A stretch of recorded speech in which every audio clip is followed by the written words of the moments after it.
Hello friends, welcome to யாஸ்டர் space. இன்றைக்கி நம்ம சேனலில் ஒரு சூப்பரான முட்டை மக்ரோனி தான் எப்படி செய்யறதுன்னு பார்க்க போகிறோம். குக்கரில் 10 நிமிஷம் இருந்துச்சுன்னா போதும், டக்குன்னு இந்த முட்டை மக்ரோனி செஞ்சிடலாம். டேஸ்ட் அவ்வளோ சூப்பராக இருக்கும். வாங்க எப்படி செய்யறதுன்னு பார்க்கலாம். குக்கரில் 4 ஸ்பூன் எண்ணெய் சேர்த்துக்கலாம்.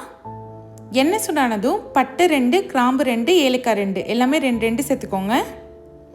ஒரு வெங்காயத்தை பொடியாக கட் பண்ணி வச்சுருக்கேன், அதையும் சேர்த்துக்கலாம். 2 பச்சை மிளகாவை கீறிட்டு சேர்த்துக்கோங்க. இப்போ இதை நல்லா வதக்கிக்கலாம்.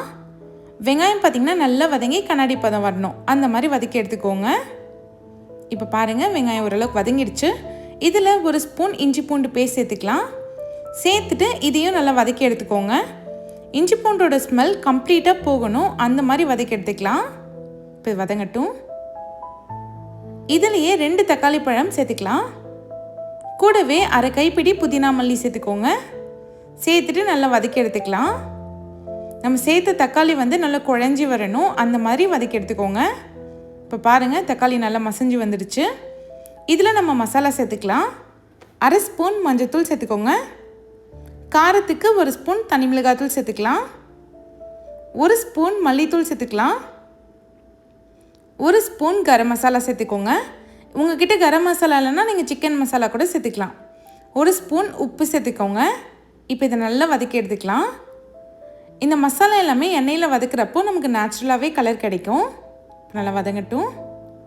நல்லா எண்ணெய் பிரிஞ்சு வந்துடுச்சு. நான் இன்றைக்கி 2 கப் அளவுக்கு மக்ரோனி சேர்க்க போகிறேன். இது 2லேருந்து 3 பேர் தாராளமாக சாப்பிட்லாம். சேர்த்தாச்சு. இது கூடவே 2 கப் போல் தண்ணி சேர்த்துக்கலாம்.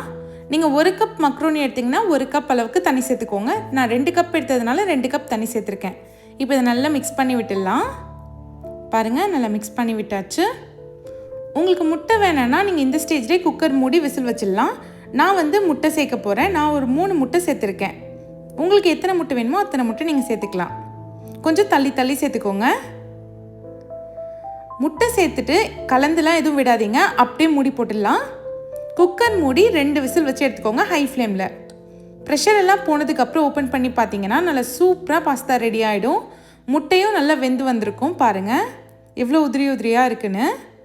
இது செய்யறதுக்கு நமக்கு வெறும் 10 நிமிஷம் தான் ஆகும். டக்குன்னு செஞ்சிடலாம். அவ்வளோதான், நல்லா கமகமன்னு சூப்பரான முட்டை பாஸ்தா ரெடி ஆயிடுச்சு.